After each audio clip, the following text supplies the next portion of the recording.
Welcome to Everyday Economics, the podcast that helps you learn about the economic world happening around you every day. I'm your host, Chris Krug, president of the 501c3 nonprofit, nonpartisan Franklin News Foundation. Everyday Economics is a production of America's Talking Network. You can hear all of our terrific podcasts at americastalking.com. To support Everyday Economics and podcasts such as this one, please make your tax-deductible charitable contribution by clicking the link in the show description. We are recording this episode on Friday, September 29th. And joining me as always, my friend and colleague, Dr. Orphe Divounguy. He's a PhD economist. Getting a lot of economic data dropping in. The one headline that caught our eyes, you and I were sort of scanning headlines this morning, the 10-year Treasury yield falling. And I don't know if it's a 15 or 16-year high. CNBC is writing it as a 15-year high. But you know, that and the relationship between inflation and, you know, what the Federal Reserve is trying to accomplish. Could you help to make sense of this? The yield on a benchmark 10-year Treasury note, and I'm pulling this directly from the CNBC story, it slipped 5 basis points to 4.547%, down from 4.688 on Thursday. That would have been Thursday, September 28th. It's the highest level since 2007, which I believe is 16 years, when it yielded 4.719. So that's a lot of numbers.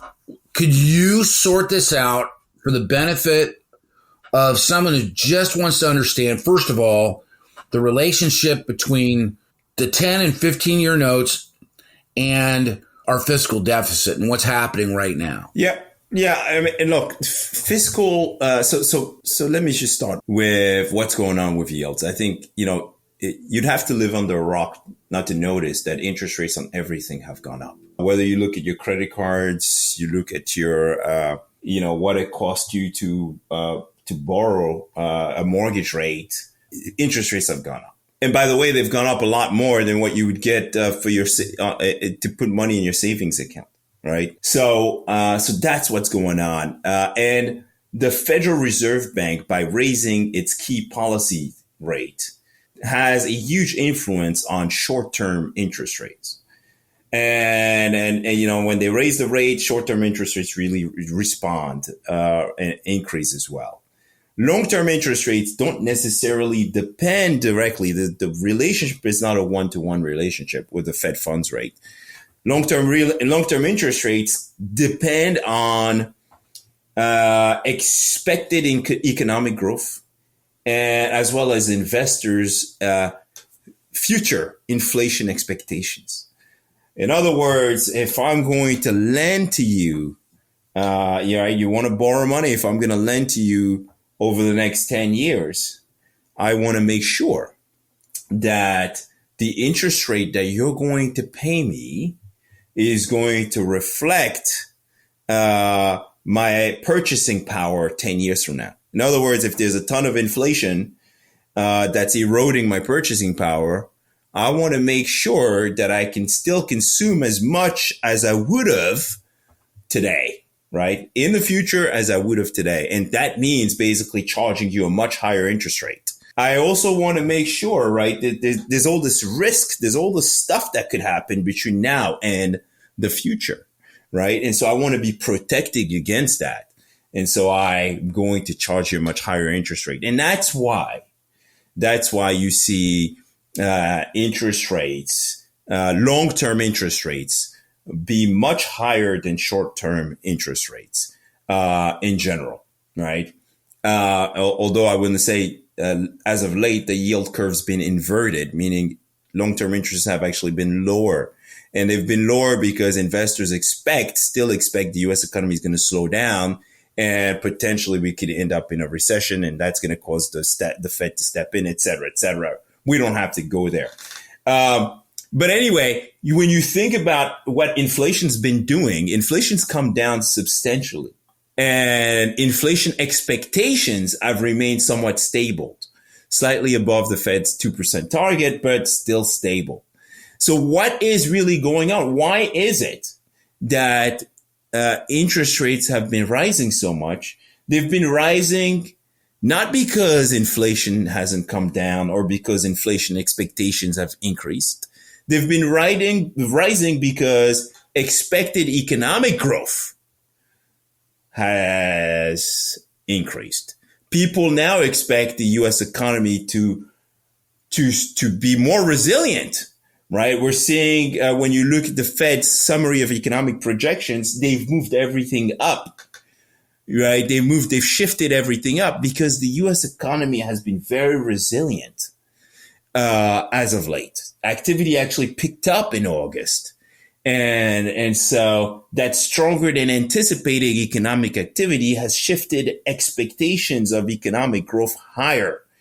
And that is part of the story for why yields have moved higher. Why? Well, it means higher economic activity means the more upside risk, right? That inflation could come back.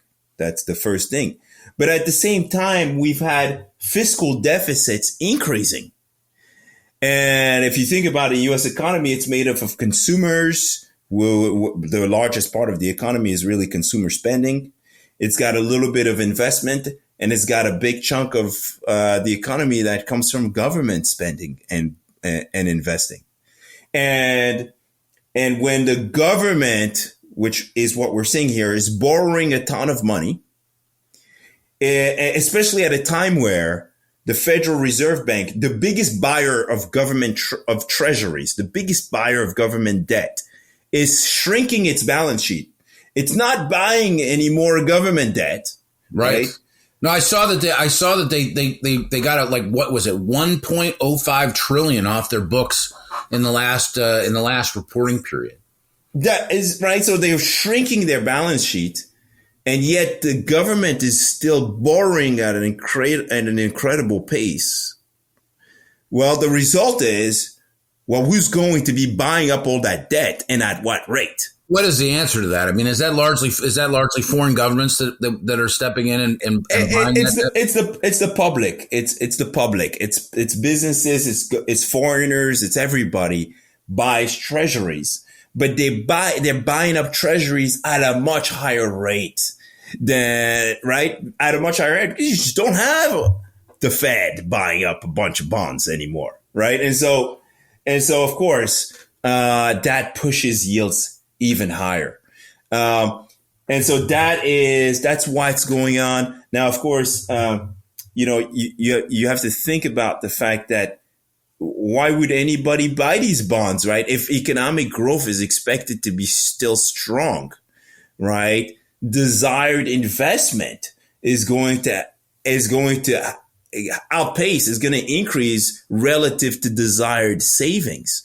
And so if investment, right, if people would rather be buying up, machinery that will, because the consumer is still strong, is going to be buying a bunch of stuff, right? If I'd rather invest rather than save because the consumer is going to be buying up a bunch of stuff, that's going to push interest rates higher, right? So you have a combination of factors here. You have the stronger than anticipated economic growth, a resilient U.S. consumer, the fact that economic growth is expected to be somewhat robust, and the fact that the government is borrowing when basically fewer people want to save, but basically when we say save, fewer people want to be buying those bonds, right? That's pushing interest rates higher.